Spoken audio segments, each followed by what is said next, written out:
How do you miss the water? Ready? So, Go! hi, I'm Dan. I'm Rick. I'm Luke. I'm trying to get stones in a pink cup. Off camera. If you watched last week, thank you very much. If you're watching this week, thank you very much. I'm just going to ask Rick a few questions about his business. He runs, well, I'll let you say it. What do you do? I'm a printer, and we print large format graphics for hospitals, healthcare environments, gyms, and other big places.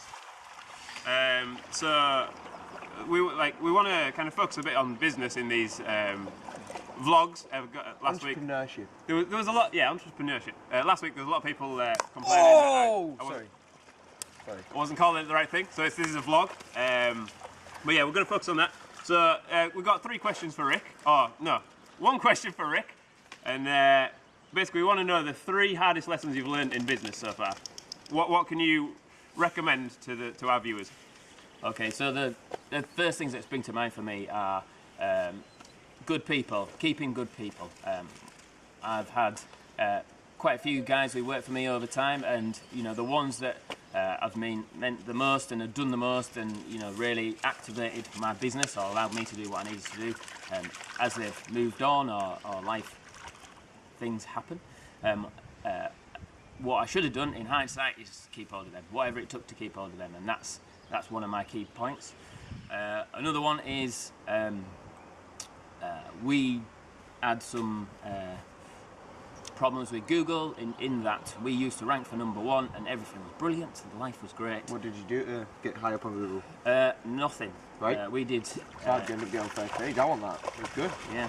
You must have done something. Well, it was in the day when it was easy to get to #1. Right. And so we got to #1, and then unfortunately Google changed all their algorithm, and which was called Panda and Penguin Update. Right. And at that point, our business just dropped off a cliff.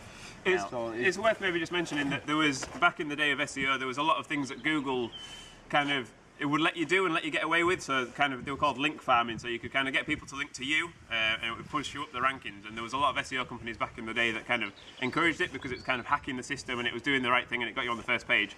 But then unfortunately Google realised, didn't they? And they kind of, in Panda and Penguin, they said no to that and realised that people were doing kind of, it wasn't the good content that was winning the front page. Right. Yeah, which is what their business is based around the user, the person searching for the thing, rather than the businesses that are on it. So right. that's their game. So what would do you so know in hindsight, what are you going to do now to get on first page? Well, what I should have done back then is spend the money to fix that problem. Right. What we did was ignore that problem, right. And we lost all that business, you know, that was coming in regularly, nice, you know, that was basically keeping people employed. Yeah. And then when that dropped off the cliff, we had to then pivot the right. business to the commercial sector, which is better from a volume point of view, yeah. But obviously it comes in much bigger chunks. It's hard, isn't it, getting the balance between business, consumer, and business to business. Yeah, that's it. Yeah. So yeah, that's you know, when you get a problem, is fix it. That's my. Don't ignore things. Yeah, they're not going to go away. No. Yeah, I think that's true. Yeah. And then probably the last one I think for me is know where your money is. You know, like keeping. Yeah, keeping. I mean, numbers are the thing that I hate the most. You know, like most entrepreneurs, business people, whatever. We don't start businesses to look after money. No. You know, we started to do what we love doing, whatever that is. And then end up just being tax collectors. No? Yeah. In the same vein, going back to point number 1, you mentioned about the good staff. On a balance, would you say that the skill versus personality, like what kind of balance do you look for? Do you look for someone that's just fantastic at the job but has no personality, or do you look for someone that's got a lot of personality and you can maybe train them up to be good within your company? Both, please. Yeah, I think that is a tricky one. You can't have the unicorn. You can't have.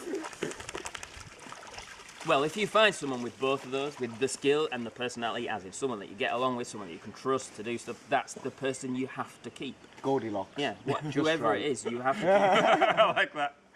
I like that.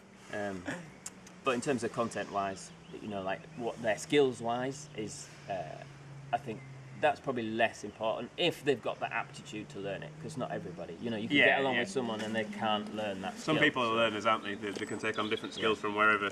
So on the comments below, do you want to tag to to Rick's website just to see the website and see what you think and see why you think you might be low on SEO and see if you think you've got any advice. Yeah, definitely. Yeah, that's wallglamour.co.uk.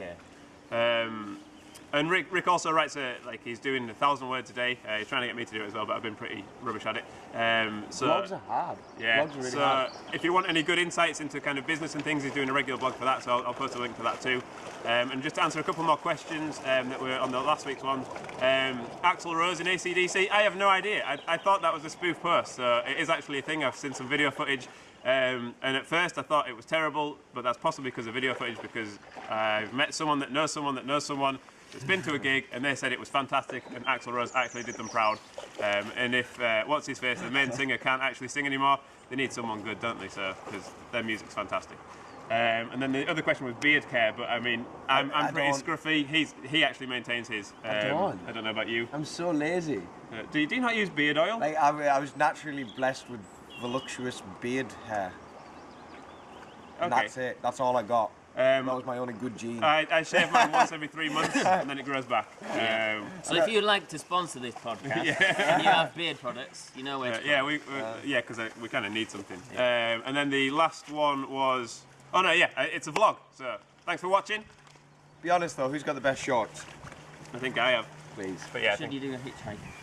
Oh yeah. So the reason that we all look pretty ropey this morning is because last night was a launch party for GeoHitch, which is an app that I've had a bit of a part in helping build and put together. Like my part was kind of the user experience side, so it's kind of making sure that it works well for the user and things like that, and then doing a little bit of technical, but not much. And then I was kind of bridging the gap between the actual technical person and then the person that was just chucking ideas at us constantly. So we're having to kind of eradicate a few of them. But, so the launch party was last night and it went down really well. There's lots of users on the website. So we actually need you to vote on Voom. Or pledge. So or pledge, yeah. So I will put a link on this video, and then if you could do that, that would be fantastic, because we're trying to pitch it to Virgin and get Richard Branson to see our pitch. It's not, GeoHitch isn't my baby, but I'm obviously quite involved with it and want it to do well. So It looks great. It's a great app. yeah, get involved. Thanks for watching. Cheers, guys. Oh, we kind of need to go in the water now. Yeah. See.